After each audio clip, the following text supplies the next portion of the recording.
Yo, salut tout le monde, c'est Fanny Fat à l'appareil, j'espère que vous allez bien.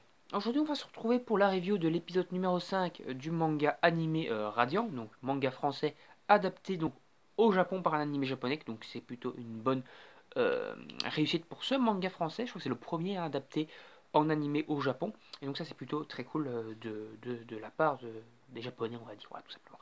Donc pour ce qui est de cet épisode-ci, eh ben, on va suivre à peu près la trame principale du tome, enfin de la fin du tome 1, à peu près la trame principale du manga, quoi, mais avec beaucoup de trucs fillers réajoutés dedans pour un peu améliorer ou plutôt agrandir l'arc Artemis. Je pense que l'arc Artemis va nous faire à peu près 3 tomes, donc 5, 6, 7, 3 tomes, 3 épisodes, 5, 6, 7 je pense. Et donc dans cet épisode-ci, on va voir donc l'arrivée de Seth à l'Artémis, avec donc le fait qu'il doit aller s'inscrire comme résident chez le roi, etc., pour pouvoir avoir accès aux différents papiers. Enfin, c'est pas très bien expliqué dans l'anime, hein. Normalement, dans le manga, il doit se faire inscrire pour résident, parce que seulement les résidents ont accès à certains documents et tout de l'Artémis, et donc sans être résident, il ne pourra pas avoir accès à ces infos qu'il a besoin pour avoir accès donc au Radiant. En tout cas, toutes les infos potentielles qu'il peut avoir dans les bibliothèques et tout, s'il n'est pas résident, il ne peut pas les avoir. Ici, c'est pas vraiment très expliqué. Tu as un peu Doct qui fait le forcing pour qu'il aille s'inscrire comme résident, mais tu sais pas vraiment pourquoi il fait le forcing. Ça c'est un peu mal expliqué. Bah, pour l'épisode en lui-même est plutôt correct. Donc épisode full humour, donc très axé sur l'humour de Doc, avec une petite touche enfin d'accomplissement pour un peu Seth qui va rencontrer son futur maître, donc qui est membre de la compagnie des 13 Covenants et qui va donc pouvoir le former à pouvoir utiliser sa magie ou du moins à utiliser des objets pour utiliser sa magie plutôt avec des objets ou en tout cas utiliser sa magie à main nue mais en faisant croire qu'il utilise des objets. Et bon, ça normalement on le verra dans l'épisode suivant parce qu'en tout cas c'est encore une fois très mis en avant dans cet épisode hein, au niveau un peu du scénar. C'est-à-dire que Seth est donc un magicien qui peut utiliser de la magie à main nue et que c'est très mal vu parce que les magiciens utilisent de la magie avec des objets et c'est très bizarre d'utiliser la magie à main nue et c'est surtout des pouvoirs overcheatés des gens qui utilisent la magie à main nue et donc l'Inquisition les garde vraiment à l'œil et veut même les exécuter parce qu'ils pensent qu'ils peuvent devenir des menaces potentielles encore plus graves que les Ménésis parce que leurs pouvoirs sont beaucoup trop dangereux. Et donc d'ailleurs, il y a un petit speech sur le fait que Seth utilise des pouvoirs à main nue, donc en des membres de l'Inquisition, une petite réunion. Et donc, on voit qu'on va partir vers une espèce de chasse à l'homme, où l'Inquisition va un peu se lancer aux trousses de Seth, à cause justement de ce pouvoir qui est le sien, quoi, d'utiliser la magie, le fantasia à main nue.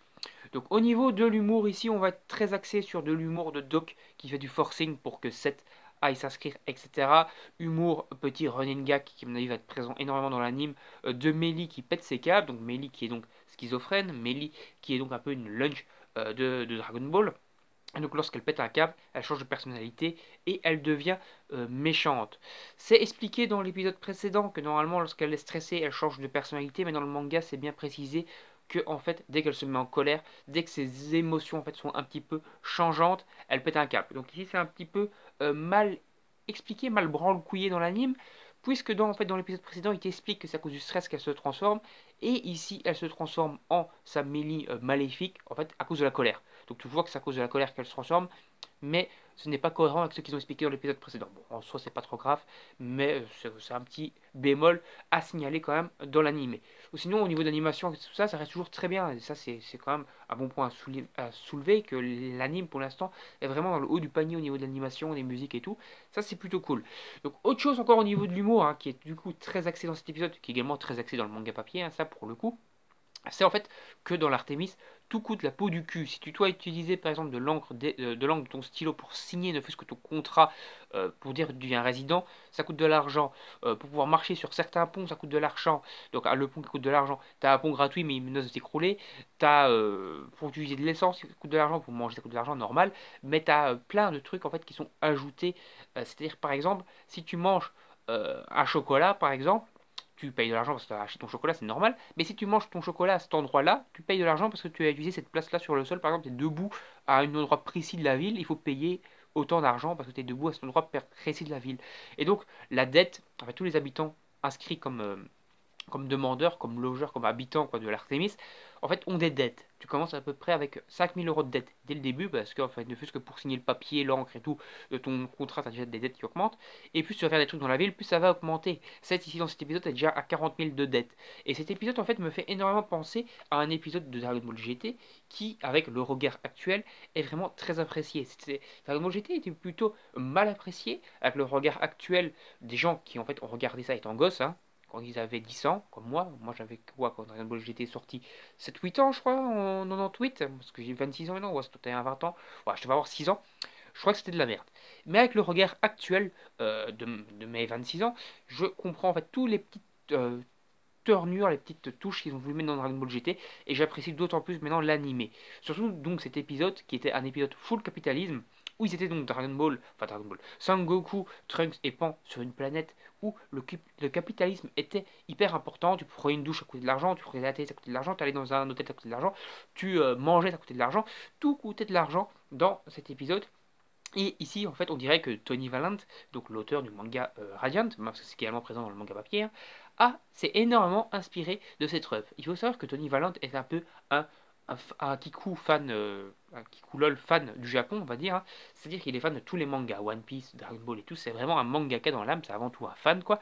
Et donc, dans ses mangas, dans son manga surtout, Radiant, parce qu'il a vraiment fait que Radiant pour l'instant, il va te mettre toujours des petites touches de One Piece, de Dragon Ball, etc.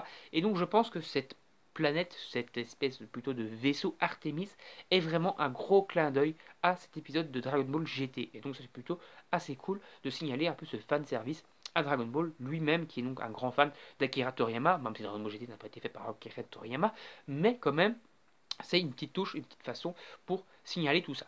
Donc dans l'épisode suivant, on va être full axé, donc l'épisode 6, sur l'entraînement donc de 7.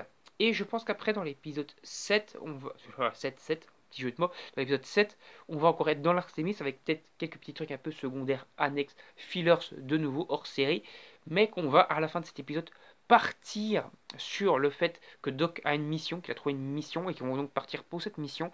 Et que donc l'épisode 8 sera peut-être encore un voyage vers ce lieu, mais que l'épisode 9, donc jusqu'à l'épisode 20 ou 21, en tout cas un gros arc d'une dizaine d'épisodes, va nous, même 11-12, va enfin nous lancer dans l'arc principal de cette première saison.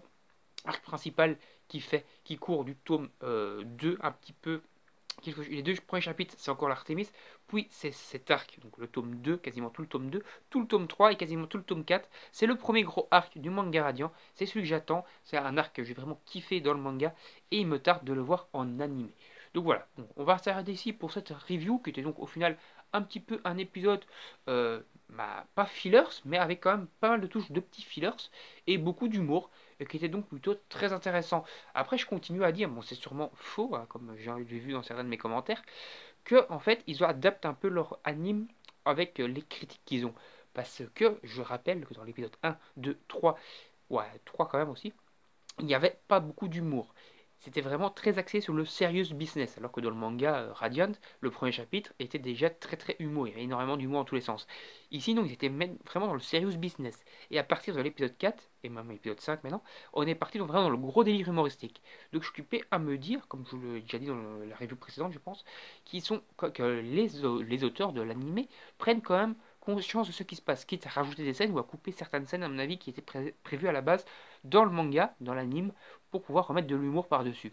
Du coup, je sais que je pense. Après, c'est peut-être que mon avis, et j'ai peut-être fumé la moquette en pensant ça, mais c'est quand même quelque chose, en tout cas, qui semble assez crédible, vu le tranchant total entre les premiers épisodes et les épisodes de maintenant. On a fait un virage à 180 degrés au niveau de l'humour. Mais bon, c'est pas plus mal, parce que moi, j'apprécie quand même l'humour dans les mangas.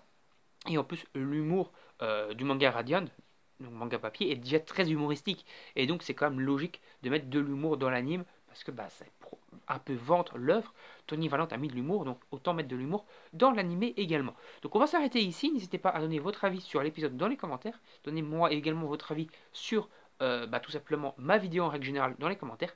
N'hésitez pas à liker et partager la vidéo sur vos réseaux sociaux. N'hésitez pas également à vous abonner à la chaîne et à activer la petite cloche pour ne rien manquer. On se retrouve pour des prochaines vidéos. Je suis encore regarder l'épisode de Boruto que j'ai pas eu le temps de regarder encore, mais ça ne tarderait pas. Et après, je vais encore essayer de faire Eden Zero. Donc on va s'arrêter là. Salut tout le monde, à la prochaine. Bye bye.